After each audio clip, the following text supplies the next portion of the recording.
हमारे जमाने में साइकिल 3 चरणों में सीखी जाती थी। पहला चरण केची, दूसरा चरण डंडा व तीसरा चरण था गद्दी। तब साइकिल चलाना इतना आसान नहीं था, क्योंकि तब घर में साइकिल बस एक होती थी जिसे पापा ही चलाया करते थे। तब साइकिल की ऊंचाई 24 इंच हुआ करती थी, जो खड़े होने पर हमारे कंधे के बराबर आती थी। ऐसी साइकिल से गद्दी चलाना मुनासिब नहीं होता था। केची वो कला होती थी जहां हम साइकिल के फ्रेम में बने त्रिकोण के बीच घुसकर दोनों पैरों को दोनों पेंडल पर रखकर चलाते थे। और जब हम ऐसे चलाते थे तो अपना सीना तान कर टेढ़ा होकर हैंडल के पीछे से चेहरा बाहर निकाल लेते थे और टिन टिन करके घंटी इसलिए बजाते थे ताकि लोग बाग देख सके कि लड़का साइकिल दौड़ा रहा है।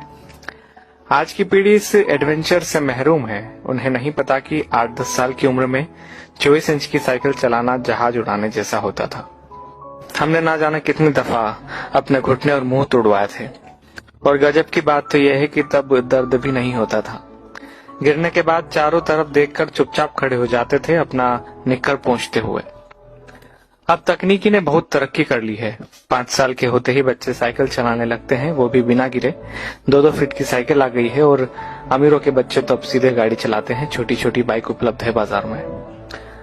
मगर आज के बच्चे कभी नहीं समझ पाएंगे कि उस छोटी सी उम्र में बड़ी साइकिल पर संतुलन बनाना जीवन की पहली सीख होती थी, जिम्मेदारियों की पहली कड़ी होती थी, जहां आपको यह जिम्मेदारी दे दी जाती थी कि अब आप गेहूं पिसाने लायक हो गए हैं।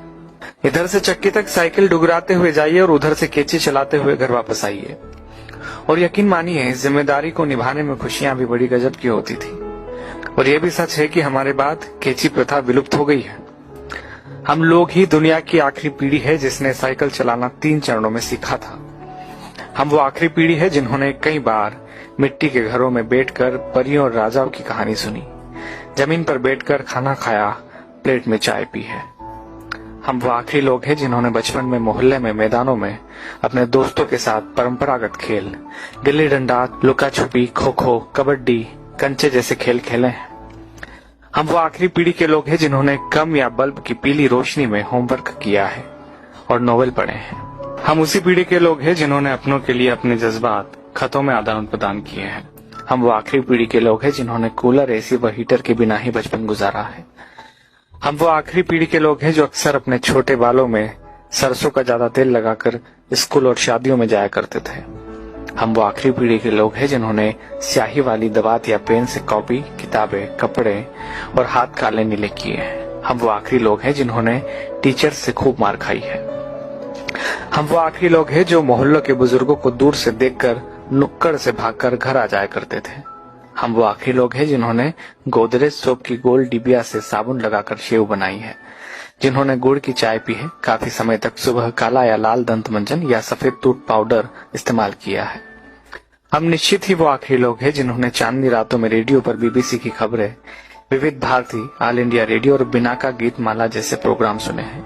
हम ही वो आखिरी लोग हैं जब हम सब शाम होते ही छत पर पानी का छिड़काव किया करते थे। उसके बाद दरी चादरें बिछाकर सोते थे। एक स्टैंड वाला पंखा सबको हवा के लिए हुआ करता था। सुबह सूरज निकलने के बाद भी ढीठ बने सोते रहते थे। वो सब दौर बीत गया। दरी चादरें अब नहीं बिछा करती है। डब्बों जैसे कमरों में कूलर, एसी के सामने रात होती है, दिन गुजरते हैं। हम वो आखिरी पीढ़ी के लोग हैं जिन्होंने वो खूबसूरत रिश्तों और उनकी मिठास बांटने वाले लोग देखे हैं जो लगातार कम होते चले गए। अब तो लोग जितना पढ़ लिख रहे हैं उतना ही खुदगर्जी, अनिश्चितता, अकेलेपन व निराशा में खोते जा रहे हैं। हम ही वो खुशनसीब लोग हैं जिन्होंने रिश्तों की मिठास महसूस की है। हम एकमात्र वह पीढ़ी है जिसने अपने माँ बाप की बात हमेशा मानी है और बच्चों की भी मान रहे हैं।